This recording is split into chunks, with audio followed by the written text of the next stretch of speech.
ketemu dengan gue lagi, Keketan. Tentunya masih dalam acara YouTube channel gue, yaitu adalah Keketan. Dan hari ini gue akan ngebahas mengenai kaum milenial seperti lo orang. Walaupun gue sekarang bukan milenial lagi, tetapi gue berusaha untuk mengikuti gaya-gaya lo orang, tentunya yang milenial itu. Dan jangan lupa guys untuk terus ikutin YouTube channel gue, dan jangan lupa untuk di subscribe, like, comment, dan share, dan jangan lupa bunyikan loncengnya, dan terus ikutin gue. Nah guys, gue sekarang sudah berada di tengah-tengah kaum milenial. Tentunya lo orang mau tahu dong, untuk anak-anak milenial di zaman sekarang, apalagi menghadapi pandemi seperti kayak gini, apa sih yang mereka lakukan? Mau tahu jawabannya? Sesaat lagi.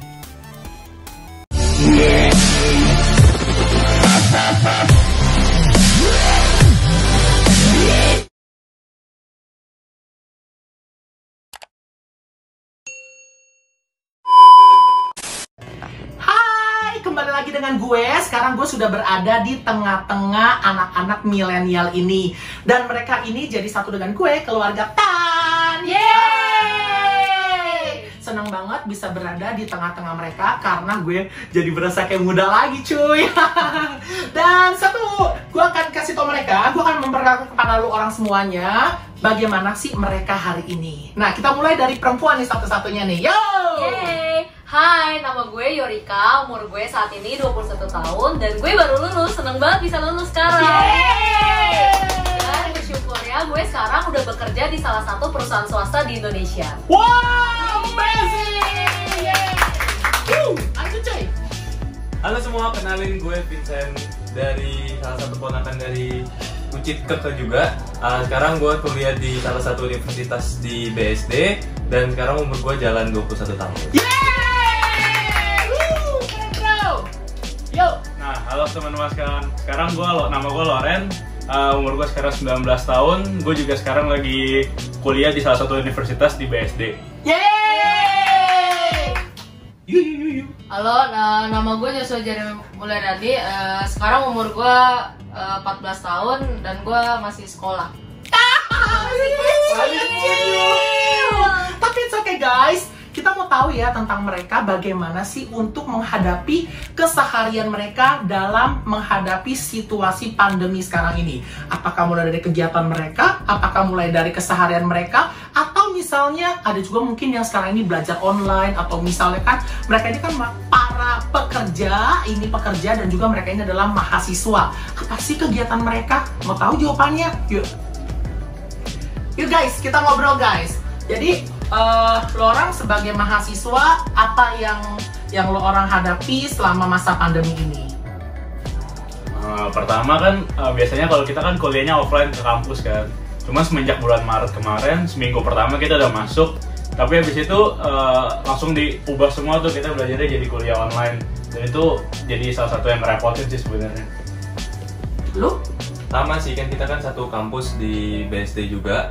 Dan sebenarnya yang ngerepotin itu mungkin masalah jaringan, terus ataupun kalau dari salah satu pelajaran yang kita nggak ngerti kan mungkin ada dosen yang nggak ngejelasin secara online, dia cuma kasih materi, paling kayak gitu doang sih. Paling sisanya ngerjain tugas biasa online, karena kan kita emang kalau ngerjain tugas kan emang udah terbiasa dengan pakai Gdocs atau Google dan segala macam itu, jadi kayak kalau untuk kerjaan bersama nggak ada permasalahan sih. Paling cuman nggak enaknya kita nggak bisa interaksi langsung sama orang. Ada perbedaan nggak sekolah nyata dengan sekolah online? Lebih enak yang mana? Tergantung ya. Kalau buat orang introvert itu enak banget. Terus kalau buat orang ekstrovert itu pasti nggak enak banget. Soalnya bakal bosan banget di rumah, nggak ketemu orang, nggak. Biasanya kan kalau nyampe kelas kan belum mulai kuliah kita bisa bercanda dulu, bisa ngobrol dulu. Cuman kalau sekarang kan ya langsung buka laptop, langsung mulai kelas. Oke, kalau menurut lu? Tergantung sih sebenarnya. Ya kalau misalkan kita masuk ke kampus bisa interaksi sama orang lain, sama teman-teman. Cuman kalau misalkan lagi kuliah online gini kan bangunnya nggak usah terlalu pagi ya. Jadi kalau biasa kan kalau ke kampus misalkan kuliah jam 8, sekitar jam 6, setengah 7 udah harus bangun, udah harus jalan, habis itu jam 7-an. Kalau sekarang ya 15 menit sebelum kelas sih udah tinggal bangun aja terus langsung nyalain laptop. Jadi menurut lo orang sebenarnya kegiatan online sama kegiatan nyata ada plus minus, bener nggak? Betul ya. Nah, sekali lagi nih guys, gue mau tanya, kalau menghadapi situasi seperti ini, apa sih yang lo orang lakukan dalam keseharian di luar daripada jam kuliah lo? Jadi lebih produktif sih. Kalau aku ngejalanin kayak udah sebulan 2 bulan itu workout. Jadi kayak nurunin berat badan, terus biar lebih sehat juga. Jadi nggak bosen di rumah tuh nggak ngapa-ngapain gitu. Workoutnya mungkin lo yoga atau misalnya lagi ngikutin salah satu channel YouTube orang gitu tentang burnout dari badan ke betis, lengan, semuanya sih. Oke, good banget ya. Udah punya cowok biasa. Biasanya kalau gitu guys, kalau udah punya cowok, maunya tuh penampilan itu the best. Harus tetap dijaga dong. Bener banget. Tetap dijaga. Nah, terus satu lagi pertanyaan gue, Joshua. Nah, ini kan dia masih sekolahnya itu adalah sekolah online ya. Kadang kan ibu-ibu di luar atau orang-orang tua di luar itu biasanya tuh pada komplain, bener gak sih guys? Iya. Bener ya? Tentang satu, mungkin keterbatasan mereka dengan kuota. 2, keterbatasan mereka dengan handphone atau dengan laptop. Belum tentu anak tersebut itu punya gitu, atau misalnya memiliki kecanggihan dari handphone mereka gitu kan ya. Itu banyak orang tua yang selalu komen dan selalu mengeluh kesahkan dengan keadaan-keadaan seperti itu. Kalau menurut lo gimana, Joshua? Bisa dikasih. Ya, kalau menurut Joshua itu kan Joshua sekarang belajar online itu pakai apa? Pakai laptop tetap. Pakai laptop. Iya. Mengalami kesulitan nggak dengan pakai laptop? Iya sih. Kadang-kadang juga soalnya kan wifi-nya lemot gitu. Terus kalau laptopnya nggak bisa dipakai, kayak nggak bisa ikut Zoom. Ya, jadi kayak kalau misalkan laptop mati, HP mati, kayak kita udah nggak bisa ngapa-ngapain, ketinggalan pelajaran jadinya. Oke. Terus kalau misalnya lu ketinggalan pelajaran, terus lu bagaimana penanggulangannya? Apakah lu cari link YouTube-nya lagi mereka, atau misalnya lu cari tanya teman atau apa kayak gitu? Tanya temen sih. Tanya teman ya? Iya. Oke. Satu lagi mungkin pertanyaan buat Yorika. Iya. Yorika kan sekarang kan sudah kerja nih. Tentunya kemarin juga Yorika sudah lulus dari dari kuliah dan juga mendapatkan peringkat yang terbaik gitu ya. Untuk Yorika sendiri, lu kerjanya bagaimana? Mengalami gangguan nggak saat-saat kayak begini?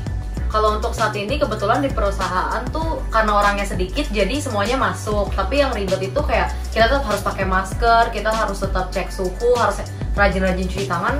Itu kayak buang-buang waktu sih. Harusnya bisa megang mouse terus langsung kerjain yang lain, tapi kita habis pegang mouse harus hand sanitizer dulu, terus pakai masker juga. Jadi kayak untuk interaksi sama orang-orang sekitar jadi lebih sulit gitu sih. Lebih sulit ya? Oke. Kembali ke Loren. Nah, gue denger nih Ren, lo kan udah 5 bulan nih katanya tidak mau keluar dari rumah. Lo yakin lo? Bener, udah 5 bulan gak keluar rumah. Soalnya kan lagi kayak gini kan, mau kemana-mana juga susah. Terus mau ngapain juga sebenarnya keluar kan. Jadi sebenarnya terbatas aja sih, mending di rumah, jaga kesehatan sendiri. Lo gak kangen mall? Gak kangen nonton, ya gak sih? Belum bisa nonton. Ya gak sih? Lagi jomblo juga kan Ren, gak ada yang ngajak jomblo. Kalau ke mall, sebenarnya gue kurang suka sih sebenarnya kayak ke mall gitu. Biasanya paling kayak kalau ke mall kalau abis kuliah atau misalkan mau makan doang, lebih suka kayak misalkan ke tempat-tempat kayak misalkan main bowling atau terus main di sekitar. Kalau di sekitar kampus kan ada tuh tempat kayak buat main grab wheels gitu kan. Jadi kalau nggak salah ke mall sih nggak terlalu masalah. Terus kalau misalkan nonton kan udah banyak streaming kan kayak Netflix. Terus ada juga nanti kan lebih murah juga jadinya. Jadi nggak buang-buang duit sih sebenarnya. Oke, jadi 5 bulan lu pakai waktu sedemikian rupa untuk mengatasi kebosanan lu, benar nggak? Iya. Betul ya? Oke, 5 bulan cuy, 5 bulan nggak keluar rumah, lihatnya paksa putih kayak begini. Oh, kalau gue sudah stres banget. Gawat, ini aja ya, gue nggak keluar rumah aja. Ya akhirnya ubanan juga sih, it's okay, milenial. Oke, Vincent, lu gimana Vin? Apa lu juga mengikuti jejak Loren 5 bulan nggak keluar rumah? mungkin 3 bulan atau 4 bulan pertama Maret, ya sampai Juli lah. Sampai Juli gue masih betah di rumah. Maksudnya ya nggak diajak jalan juga is okay. Cuman sampai Juli kayaknya deh. Kemarin kayak akhir Juli gitu, akhirnya pertama kalinya keluar rumah. Berarti bisa di Pecah telur. itu pun cuma ke satu restoran aja, terus udah pulang. Jadi so far kalaupun pergi juga nggak yang kayak ke mall atau nongkrong yang pindah-pindah kayak kalau dulu kan kayak satu tempat bisa pindah tempat lain dengan tempat lain. Kalau sekarang kayak udah kita tentuin di mana, terus ya paling juga itu pun sebentar, cuma barang 2-3 jam. Kalau dulu kan bisa seharian pergi, jadi kayak Oke, kalau lu seharian pergi, lu cafe to cafe, mall to mall, atau kemana? Ya sometimes mall to mall atau mall to cafe atau pindah-pindah sih kayak kalau kita mau memang tujuannya kuliner ya kita pindah dari satu cafe ke cafe lain. Cuman kalau sekarang kan karena pandemi gini kan jadi kita satu tempat aja lah, mengurangi resiko juga kan. Oke, so guys, gue mau tanya sama kalian lagi. Untuk menjaga kebersihan dan protokoler yang ada sekarang ini, tentunya lo orang juga takut dong kena COVID, ya nggak sih? Pernah melakukan rapid test nggak? Belum. So far belum. Tapi lo mengalami misalnya batuk, sakit tenggorokan atau apa nggak? Enggak, Badan aman, panas? aman. Aman lah ya, Aman. yang jelas aman ya. Aman. Oke, satu lagi nih, yang sifatnya adalah pribadi. Ya. Oke guys, lu udah punya pacar belum sih? Belum. Jomblo. Single, pilihan. Menurut orang, jomblo itu adalah pilihan. Gue lupa ya apa ya.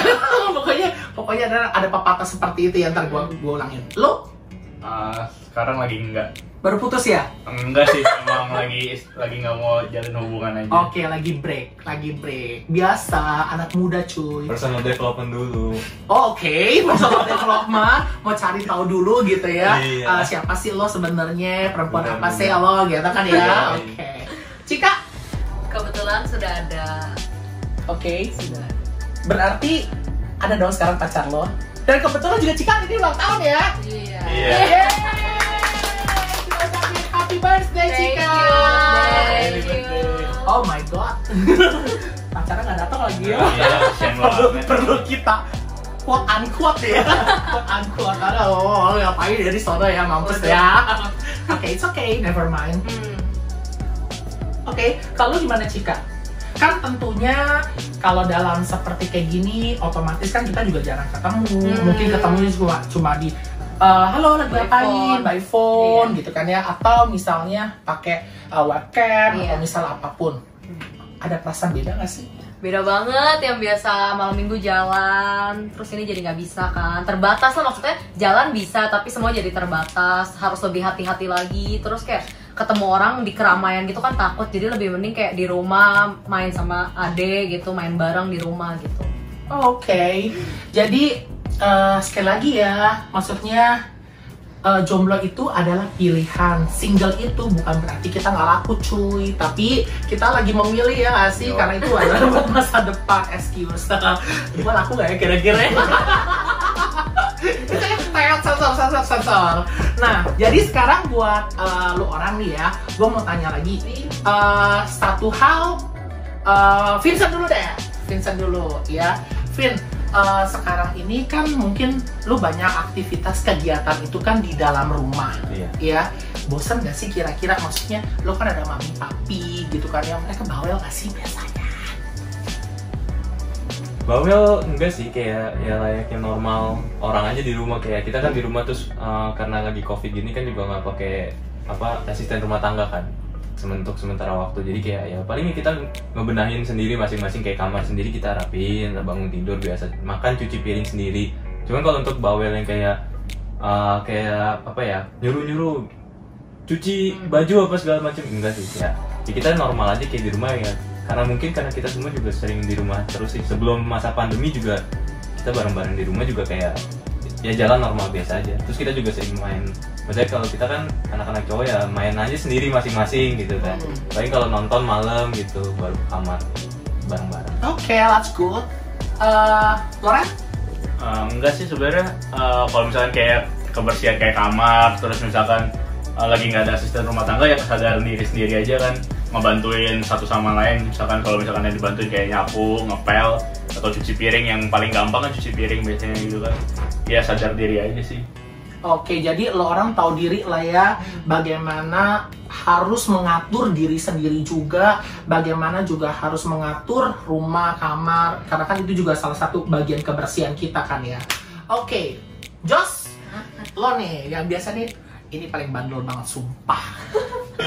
Oke, lu Jos gimana? Sama sih kayak pada nggak ngoceng ngomel-ngomel gitu, kayak ya betul kata Loren, soalnya kan ke apa ya, pikiran sendiri kalau kotor ya kita bersihin gitu ya, gitu lah, nggak banyak ngomel, nggak komplain. Oke, good. Cika? Pasti lebih kebagi tugas sih. Jadi kalau misalnya biasa disuruh, kayak sekarang kan gak ngapa-ngapain, gabut di rumah, jadi kayak kalau misalnya emang bisa dilakuin sendiri ya lakuin sendiri. Terus kayak lebih sering bersih-bersih karena takut juga kan. Jadi kayak lebih bener sih kesadaran diri sendiri, jadi semuanya merubah. Pandemi ini kita lebih mandiri, Yes. lebih bisa bantu orang tua. Setuju. Terus habis itu kayak lebih ngingetin kayak jangan lupa ya cuci tangan dulu sebelum masuk gitu, lebih disiplin diri sih. Oke, good. Nah, terus gue mau tanya lagi buat lo orang semuanya, apa sih harapan lo orang after nanti kita selesai dari pandemi? Yang pertama pasti disiplin diri, nggak boleh hilang. Itu udah paling bener banget. Disiplin diri nggak boleh hilang sama sekali, karena mungkin karena kita udah lama jadi harusnya kebiasaan diri sih. Jangan gara-gara corona doang kita cuci tangan atau kita nggak pakai masker ke depan, walaupun nanti virusnya nggak ada, tapi itu kayak lebih bersih aja sih. Oke. Apa ya, kalau setelah corona ini pertama ya itu kedisiplinan diri kita jangan sampai hilang. Maksudnya kayak mungkin dulu kita kalau makan jarang cuci tangan atau cuci tangan nggak pakai sabun. Nah nanti tetap kedepannya meskipun pandemi udah lewat ya kita tetap cuci tangan pakai sabun, terus pulang mandi yang bersih segala macam.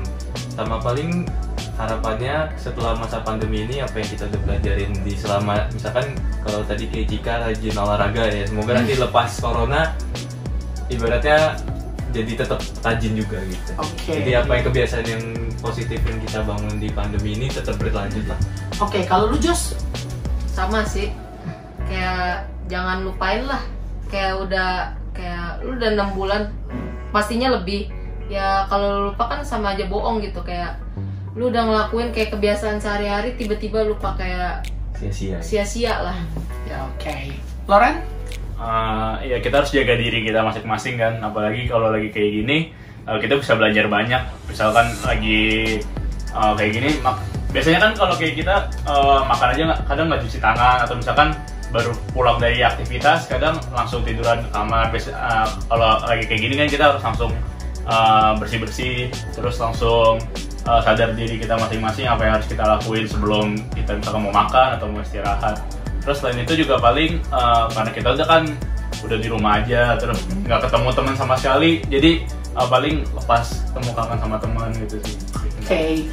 Guys, kalau gue secara pribadi, karena udah hampir 6 bulan gue merumahkan diri dan juga gabut banget gitu ya, gue sih berdoa semoga cepet-cepet ya pandeminya selesai. Dan to be honest guys, gue kangen banget sama luar negeri guys. Gila, udah kayaknya tuh sakau banget dengan luar negeri gitu ya. Apalagi bisa memimpin orang gitu ya, untuk bisa ngelit orang ke luar negeri, itu adalah kebanggaan dan satu nilai plus buat gue banget gitu kan ya. Dan satu lagi, bener kata mereka, after pandemi ini kita sebenarnya diajarkan oleh situasi sekarang ini untuk bisa, satu, yuk jaga kebersihan. Kedua, kita menerapkan yang biasanya tidak rajin cuci tangan, kita cuci tangan. Dan selalu menjaga jarak dengan satu dengan yang lainnya gitu ya. Dan yang paling terpenting adalah lo orang tuh bisa merubah diri dari yang tadinya itu negatif menjadi sekarang yang positif. Betul ya guys ya? Betul ya. Nah, yuk kita, pertanyaan gue yang terakhir nih ya, janji gue yang terakhir gitu ya. Lu orang punya pesan-pesan apa nggak buat teman-teman milenial di luar sana? Jadi lu orang tuh mau kasih pesan apa gitu setelah dari pengalaman pribadi lu orang gitu kan ya, yang memang kalau gue lihat sih positif banget kegiatan-kegiatannya gitu kan ya. Daripada di luar menghabiskan duit-duit orang tua, lebih baik ya kita melakukan dengan sesuatu pekerjaan yang memang itu adalah satu save money, kedua juga kita harus mengerti keadaan sekarang gitu kan ya, dan mungkin dengan hobi yang kita bisa salurkan kepada mereka gitu ya. Nah, kalau menurut opini lu buat teman-teman orang di luar, untuk kaum milenial itu seperti apa? Pesan-pesan ya. Kan selama pandemi ini kan kita juga dihantam sama masalah ekonomi kan.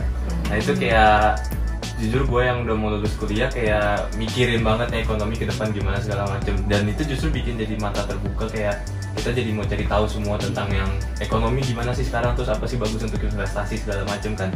Nah paling untuk pesannya itu kayak kita meskipun kita ibaratnya nggak jadi produsen, tapi coba kita dari uang yang kita tabung atau kita sisihkan 6 bulan ini coba kita investasiin, entah itu main di saham atau sekarang kan tuh yang lagi booming kan emas, udah mau naik-naiknya segala macem. Kalau nggak salah mas tuh udah 1 juta ya, iya, 1 gramnya ya, 1 juta lebih. Iya, 1 juta lebihan. So, pesan-pesan buat teman-teman milenial apa? Lebih bisa untuk jaga diri supaya ibaratnya nggak kredit yang konsumtif, tapi lebih yang bisa produktif, kayak misalkan kita cicilin saham ataupun kita cicilin emas dari uang tabungan bulanan kita. Jadi kita harus bisa lebih hemat lagi justru di masa pandemi ini dan ke depan. Good. Loren? Kita semua kan pasti udah kangen, udah bosen banget di rumah kan. Cuman kita harus sabar lah, istilahnya kita harus dengerin apa kata pemerintah, misalkan jaga jarak, terus pakai masker kalau di luar. Sabar-sabar aja biar kita nahan diri kita, biar ini cepat selesai gitu buat sama-sama. Jadi nggak perlu bikin sesuatu yang heboh kayak misalkan keluar bareng-bareng rame-rame, jadi kan merugikan semuanya kan. Jadi lebih baik kita jaga diri kita, sabar-sabar aja, karena semuanya pasti bosen, semuanya pasti pengen keluar, pengen ketemu orang-orang yang ada di luar sana. Oke, good. Cika? Kalau dari gue, kalau misal kalian emang pekerja seperti gue atau kalian emang butuh banget untuk keluar, please banget pakai masker. Walaupun gue tahu seharian pakai masker itu bikin kuping sakit banget sih, jujurnya gue ngerasain. Tapi tolong banget kalian harus pakai masker yang pasti. Terus cuci tangan, lebih baik kalian cuci tangan pakai sabun kalau emang disediain pakai sabun dibandingkan pakai hand sanitizer sih, karena lebih efektif aja untuk membunuh virus itu dari sabun kan. Terus sama satu lagi, jaga jarak sih. Jadi kayak walaupun kalian ngumpul, tetap kalian harus jaga jarak, kayak ngikutin protokol yang udah disediakan gitu. Oke, good. Joshua? Buat gue yang pesan gue tuh kalau yang masih sekolahan itu ya tetap berjuang aja lah, kan lu masih ada HP kan, lu main game aja sama temen lu. Pengalaman banget. Oke guys, akhirnya session pertanyaan gue selesai banget buat mereka. Bagus banget jawaban anak-anak milenial ini. Gue suka banget. Dan pesan terakhir buat kalian semuanya ada di luar sana, tetap jaga kesehatan, protokol, social distancing ya. Karena kita nggak tahu sekarang ini mana yang carrier buat kita, atau misalnya memang orang yang OTG atau apapun ya. So guys, buat anak-anak milenial di luar sana, ingat yuk, kasihan banget orang tua kita itu sudah mencari uang susah-susah buat kita. So jangan pernah dihambur-hamburkan. Tetapi lo orang, saat sekarang ini adalah waktunya untuk kita men-save diri sendiri dan juga men-save money kita, sehingga nanti after dari corona kita nggak tahu apa yang terjadi ya. Karena gue lihat juga di luar sana juga sudah banyak yang collapse gitu ya, sudah banyak yang mengalami kesusahan gitu kan ya. Kalau gue sih lebih baik susah dulu sekarang, happy-nya itu nanti akan kelihatan belakangan. So, buat teman-teman milenial, titip pesan satu aja, walaupun mereka di luar sana itu sifatnya euforia atau happy-happy gitu kan ya, tapi lo ingat, ya, kita hidup bukan buat diri kita sendiri, tapi kita hidup berada di semua orang. Jadi jangan sampai deh ya, corona itu datang yang kedua atau yang ketiga. Oke? Thank you banget guys. Dan sekali lagi terima kasih banget buat para kaum milenial ini. Thank you untuk pendapat dan saran-sarannya lo orang guys. Nah, sekali lagi jangan lupa selalu ikutin channel YouTube gue. Pastinya gue akan berbagi, bersharing buat kalian-kalian dan yang bermutu tentunya ya. Karena gue kepengen banget lo orang, anak-anak milenial itu tahu bagaimana kita harus menyikapi dan memberlakukan diri kita itu seperti apa. So, terus ikutin YouTube channel gue di Kekitan. Dan jangan lupa guys, thank you banget yang sudah nonton. Dan juga jangan lupa di like, comment, share, dan subscribe. Dan juga jangan lupa bunyikan loncengnya. Thank you guys sekali lagi. Dan gue pamit dulu bersama dengan mereka. Yeay!